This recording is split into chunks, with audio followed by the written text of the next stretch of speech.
মই প্ৰথম দিনাই আৰু আমাৰ মেহবুব মুক্তাৰে প্ৰথম দিনাই আমি লাইফ জেকেট পিন্ধি প্ৰতিবাদ সাব্যস্ত কৰিছিলোঁ যে বিজেপি চৰকাৰে আপোনাৰ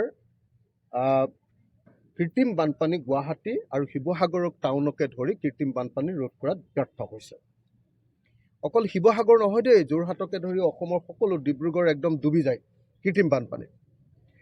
2016 চনৰ 15 চনৰ 16 চনত বাৰম্বাৰ বিজেপি নেতৃবৰ্গই কৈ আছিলে যে বিজেপি শাসনলৈ আহিলে 6 মাহৰ ভিতৰত তেওঁলোকে গুৱাহাটীৰ বানপানী কৃত্ৰিম বানপানী সমস্যাৰ সমাধান কৰিব।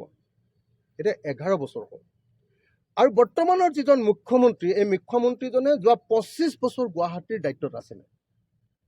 কংগ্ৰেছৰ দিনত, বিজেপিৰ দিনত আৰু এতিয়া মুখ্যমন্ত্ৰী হিচাপে তেখেত গুৱাহাটীৰ দায়িত্বত আছে। এজন মানুহে যদি 25 বছৰ ৰাজনীতি কৰি মন্ত্ৰী হৈ এখন মহানগৰৰ কৃত্ৰিম বানপানী সমস্যাৰ সমাধান কৰিব নোৱাৰে, তেতিয়াহ'লে সেই মানুহজন দক্ষ মানুহ হয়নে? তেওঁক দক্ষ মন্ত্ৰী বুলি ক'ব পাৰিনে?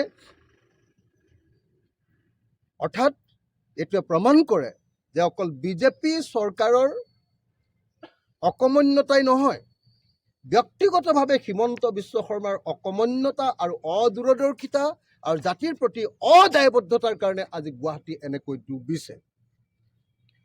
হিমন্ত বিশ্ব শৰ্মাই কমিশ্যনৰ কাৰণে য'তে ত'তে কেপিটেল, আপোনালোকে জানে এক্সপেণ্ডিচাৰ বুলি যে কয়, সেইটো কেপিটেল এক্সপেণ্ডিচাৰটো দেখুৱাব লাগে।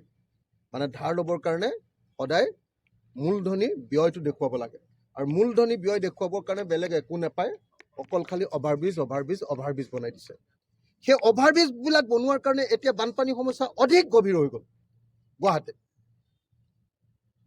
গুৱাহাটীৰ মানুহৰ অবৰ্ণনীয় বৰ্ণনা কৰিব নোৱাৰা এতিয়া বেয়া পৰিস্থিতি। সেইকাৰণে এই মুহূৰ্তত মই গুৱাহাটীৰ কৃত্ৰিম বানপানী ৰোধ কৰিবৰ কাৰণে কম্প্ৰেহেনচিভ ড্ৰেইনেজ